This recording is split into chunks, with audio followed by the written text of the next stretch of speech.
Hello, everyone. Welcome to All Things Pilates. I'm Darian Gold. And grab the front of the chair right into your tendon stretch. Yes, come on. Even if you don't go high. That's it. That's it. Nice long legs. Take those ribs up. The lower ribs have to lift, not the hips. And open the chest and lift your spine. Good. Press your head into your hands. Ooh, Sally.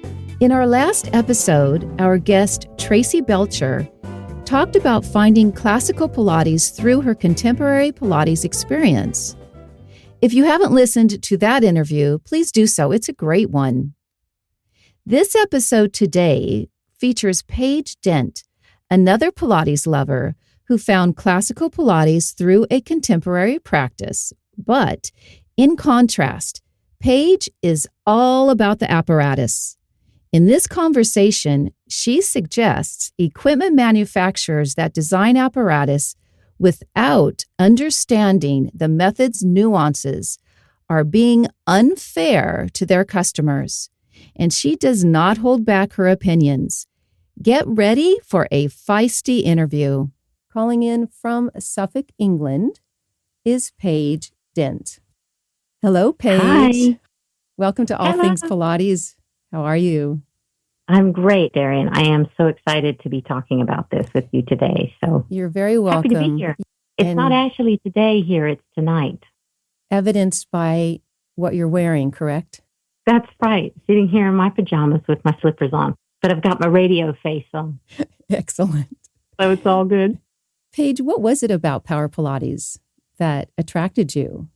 Yeah, I was such a novice at the time, but it really was that most of the teachers that I knew in the Atlanta area had been trained with them. It's quite popular there. I think there are two Power Pilates centers right in Atlanta, where one of them where I did my training. So you have a lot of teachers that open their own studios in that area. So it was just a name I knew, basically. I knew I could get a job, working in a studio in that area where I happened to be living at that time. So it seemed like a sure bet. Did you try the apparatus right away, or did they focus on the mat portion of the system? Yeah, well, they break it down into component parts. And so initially they take you through the mat.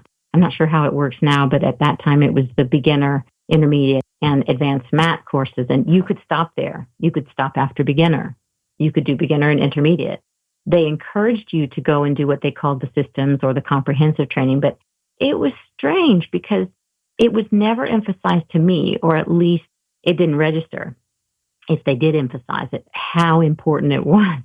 If you're going to study Pilates, you need to actually study the system and do the systems training. It was never put like that. So it was almost like you can have this product, and purchase whatever you want. It wasn't presented in the way that I understand Pilates today. Did you eventually go through their entire program, though? No, I didn't go all the way through. I just did the mat work with them. And it was in England when I decided, all right, I need to come to grips with what this is all about. So it was really a journey for me, Darian, to kind of come to the place where I wanted to discover what, and I didn't actually know where to go. That was another interesting aspect of the journey is, where do you go? Because you have now so many variations. You have contemporary Pilates, which really seems to be very dominant here in England.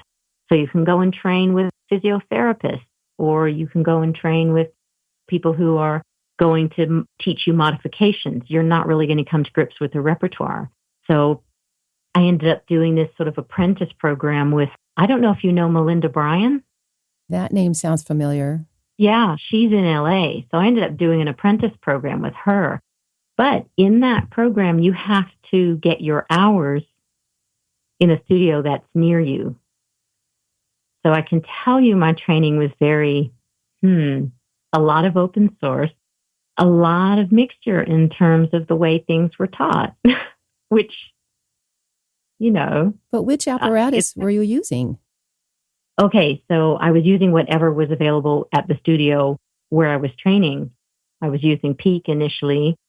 I did some training on balanced body. How could you forget them?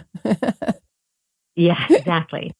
I did a little bit on Allegro. I think it was called the Allegro. And all these machines were different. But at the time, I didn't realize how important this was. It was just, this is a reformer. And I really thought one reformer was just the same as any other. That was my mindset. There wasn't anyone who said to me, hey, this is the way. And Melinda Bryan is traditional or classical. But I don't recall ever being told there's classical equipment and there's everything else. Basically, the focus was on learning the repertoire, not so much explanation of the components of the system, and in the classical work, why we go with a specific company because of the measurements haven't really changed in 70, 80, 90 years. Exactly, Darian. That's exactly right. It was focused on just learning the repertoire, which you and I discovered down the road. Certain things aren't even possible if the equipment isn't right. They're not possible to do. Let me ask you something about your strength, because you are a very strong woman. I never saw you compete, but I'm sure you're a strong competitor. How do you compare the strength training that you developed as a gymnast and then that of your Pilates training? Oh, I'd say that's one of the things I loved about Pilates, even just the mat work when I was first just doing that. But then getting into the equipment, it feels very similar. Equipment feels kind of like apparatus. We were always on different apparatus in the gym, weren't we? And also, moving through progressions is very natural to me.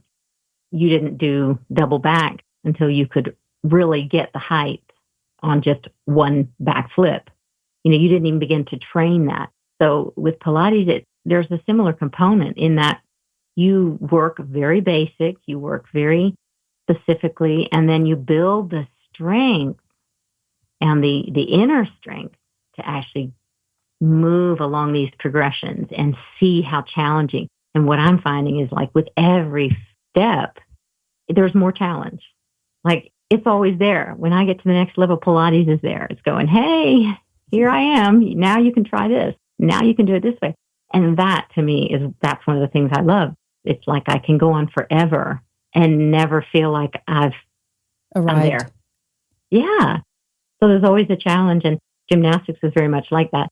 And yes, in terms of strength, I've just conditioning the body. I just don't see anything that rivals it. And, I'll have people come to me who, I have a girl now who comes and she runs. Just the other day, she did a 64 mile run.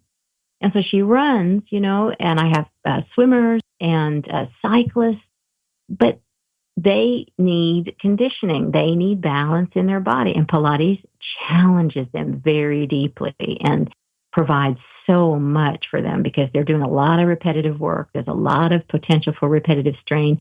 And we're just balancing it out, challenging the areas that don't get strong because they're overusing certain areas and underusing other areas. It's a conditioning program, and that's what gymnastics was. Let's talk about the equipment, because when you first went to England, you had your own studio. Did you, before you purchased the equipment that is no longer in your world, did you go to other studio owners and see what equipment that they used?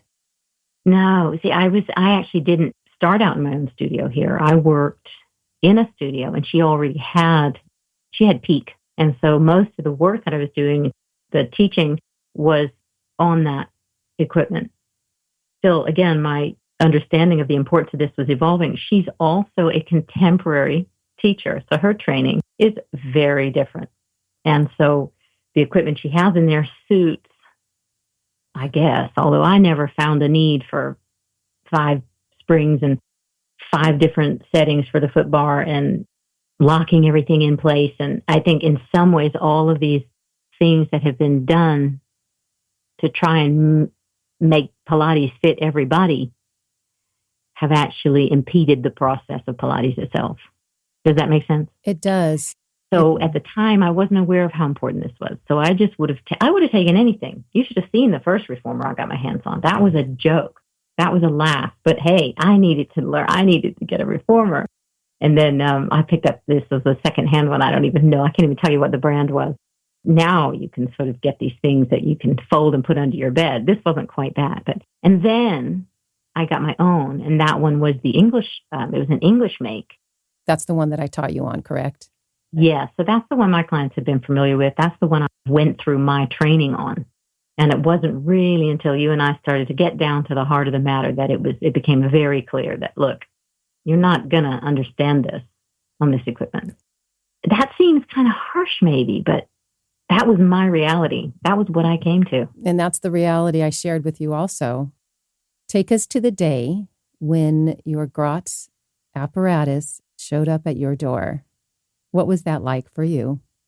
After all the struggles you and I had just teaching stomach massage series or the rowing series.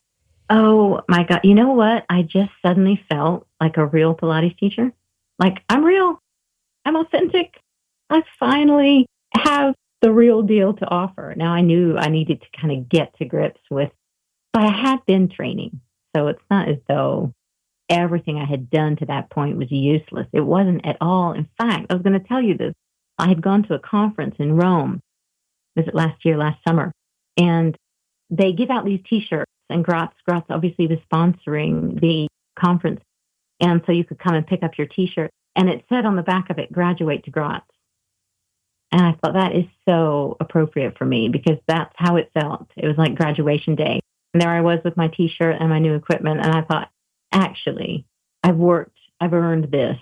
And now I'm ready to actually have the right respect. So my journey actually was useful for me because I was in the right place in consciousness when I got my equipment.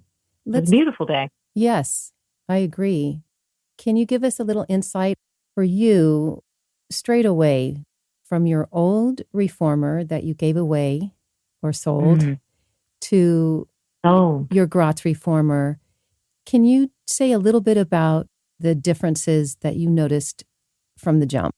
Footwork? Gosh, yes. I mean, everything, but they're not actually comparable in a lot of ways because the Grotz machine is designed for the repertoire to let you keep moving. You don't have to get up and put the foot bar down. You don't have to unclip the foot bar so that it's safe. You have to be in control of the apparatus, which was the whole object of the exercise, right? We suddenly go from having everything done for us, propped up and stabilized, and we're not having to think anymore. The huge revelation that all this was in my hands now, and easy, simple to make the adjustments that I needed so I could move on to the next thing. And then you suddenly get to experience what the real pace of the Pilates rhythm is supposed to be, and it's just intense. And I remember talking to you, I don't know if you remember this, but I messaged you and I said, I've just done the basic on the reformer and it nearly killed me because I hadn't had it. I hadn't had the experience at that pace. I think in the contemporary world, which is the one I kind of came out of, everything is done in sort of parts and pieces. You're looking at knee function or foot function. And I'm not saying that's irrelevant, but it is not the same as the whole body having this experience at a rhythm and a pace. People here or people in that, I have heard people say, oh yeah, you don't really sweat in Pilates. It's just stretching and that kind of thing. And I'm thinking, that is so far. Yes, it is. And if you're not working on the right equipment, how are you going to have that experience? So correct. Yeah, you can't really compare the two. Well, let me ask you about the Wanda chair or the low chair. You had another version. I seem to remember trying to teach you going up front or going up side, and there was not a lot of room for that foot on top, right? That's right. That's exactly right. So it was a combo chair. And yeah, I kind of am not sure that a combo chair is either one or the other very well. Yeah, it was very limited. The seat was not as deep, so you didn't have the depth. It made going up front actually very unstable. And that happened to be a split pedal as well. Doesn't help with one-to-chair exercises at all. So I'm in love with this one, with the Grok Wonder chair. It is beautiful. It is absolutely, it just invites you to stay on and experience the work. It's so beautiful. In fact, that's one of the things that my students, when they came in and saw this equipment for the first time, somebody said, this is like the Bentley of Pilates equipment. And yeah. Speaking of your students, what has been their feedback once they have been on it and you've taken them through a lesson? Well, most of them say that it's harder. It's harder, Paige. It's so much harder. It wasn't that they weren't working hard before. It's just that you can't really experience the nuances or the little things if the dimensions aren't right. My students have had an amazing experience with pulling straps and T-press. See, all the other machines that I've worked on had risers at the end.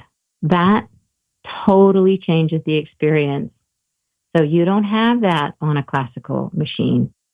I think that the way the leather moves across that wheel as well, that makes it totally different. And the box is smaller. What's that? The box is smaller than most of the other companies. And the box dimensions, that's right. Yeah. And it's actually quite a bit more comfortable. It's nice to be on. And yeah, the dimensions are right. But it's actually difficult to do pulling straps and T-press correctly on a Gratz. So you can challenge the body perfectly, just where you need to. Have they noticed changes? Totally. Oh gosh, yes. People's bodies changing, especially those who come, say, twice a week. And as we were talking about before the show, I got a phone call from the massage therapist of one of my students she said, Paige, I don't know what's going on in there, but this girl's body is changing. And I thought that was remarkable for her to notice after, 1 month or a month and a half or something of this girl working on different equipment, that her body had changed, that the shape had changed, and that she was less rigid in areas where she had been really stiff. She was moving easier. And that was incredible. And that just came out of the blue from someone's massage therapist. And she said, should I be in there working with you? Did you say absolutely? I did.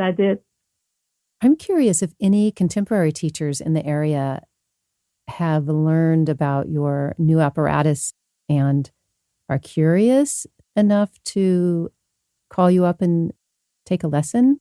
I have had some, because I have a lot of friends, most of whom have contemporary backgrounds. I haven't had any come and work on this equipment so far. They all know that I have it and, have said, oh, I'd love to come and experience that and see what it's like. But I haven't had any of the teachers actually show up. And I'm not pushing that. But again, you come in and you work on this equipment and you feel that challenge and you have that experience. It can make you rethink everything. Have you noticed that your body has changed, Paige? Oh, yes. Gosh, totally. Every day it seems I notice something different. Also, it's not how my body has changed, it's how I use my body, because the equipment is designed to fit the repertoire. The repertoire fits the equipment, and I'm using my body in ways that I wasn't able to use it before, because I can access different areas of my body because, the distance of or the height of the shoulder block, or the fact that there aren't rises, or the dimensions of the box, or the distance of the carriage to the foot bar. That can vary a lot. Or the weight of the carriage is another thing that's huge. And that can vary a lot. When you have all these things the way they're supposed to be, then your experience, the way that I'm using my body is so different. So the changes are coming thick and fast, really. Do you feel more grounded? More grounded. I suppose, yes, in a certain way, I feel more grounded in the method, but there's also a part of me that knows that I've got a long way to go. And to really feel that I'm still learning. I'm still in that journey, which is wonderful. And speaking of you as a student, how did you find me? I don't even remember. Okay, you had done your apps, your your first app. And I was desperate. I needed to go down the classical route. And I saw you somewhere. I saw your work. I saw you. And I said, and then found out you had these apps. And I thought, she's the one. She knows this work. Clearly, you could see the way you executed things. This woman understands this work. And then, so I started actually working with your apps and doing the lessons and doing them and noticing the changes in my body. This was all mat. And then I went to your website and saw that you were offering Skype lessons. And that was an amazing time because that's right when I needed you. For some of our listeners who don't Skype or they don't know about online lessons, can you describe a lesson and how it has helped you? Because obviously my hands aren't on you. It's my eyes on you. Yeah. It's a different experience. But can you explain what this has been for you? I have heard that argument made, and people say, well, you can't really have a Skype lesson because, it doesn't work because they don't have your hands on you. And yes, it's really wonderful to have someone come and put their hands in a place and you go, oh, it lights up the area that needs to be activated. But having said that, I think you can have a absolutely thorough, amazing lesson that's just the same as being inside the studio via Skype. It really depends on who's on the other end of that call. So it's the teacher. And that's where we have to have discernment, because that's what is important to me really, is knowing that who is doing the teaching has the experience and the expertise to actually guide me. So and clearly, Darian, that's what I found in you. That's why I keep coming back to you for my lessons because, we have this ongoing relationship because, your guidance, and I feel that, you know what to look for, where the camera needs to be, how to correct me. And the more we work together, the more you get to know my body and the more when this needs to change or that needs to change. So I actually feel like a Skype lesson is just as good as being in the studio, especially as you develop a relationship with each other. Yes. The instructor definitely has to have a detailed eye and understand this work and its nuances to be able to continue to progress and advance a student, for sure. Yeah. So, I don't think just anybody should be teaching Skype lessons. I think, you do, like you said, you have to have the trained eye. You have to know what to look for. You need to know the camera angle. How many times have you said, turn your reformer this way, or can you move the camera that way? Or you got to know what you need to see and then how to cue what you're seeing so you can get what you want. Paige, if anyone who's listening who might be a contemporary instructor and or student, and they are thinking about going down the classical path, are you open to having them contact you and they might have other questions before they lay down lots of money? Absolutely, yes. How can they reach you? I can always get emails via our website, rehumaning.com, or my personal email, pdentpilates@gmail.com is always a good way to get in touch with me. Okay, say that a little slower. That was way fast. Oh, sorry. pdentpilates@gmail.com. Thank you so much for your time. And I'm so excited for you because it is a new journey and it's unfolding as we speak, and it will continue to unfold probably for the rest of your life. And more students will come and have that experience with you. I hope you liked my conversation with Paige. Just so you know, this was our final interview of 2020. Oh, a year we hope to forget. But we do have an end of the season highlight show. I'll be sharing clips of some of my favorite interviews with guests this year.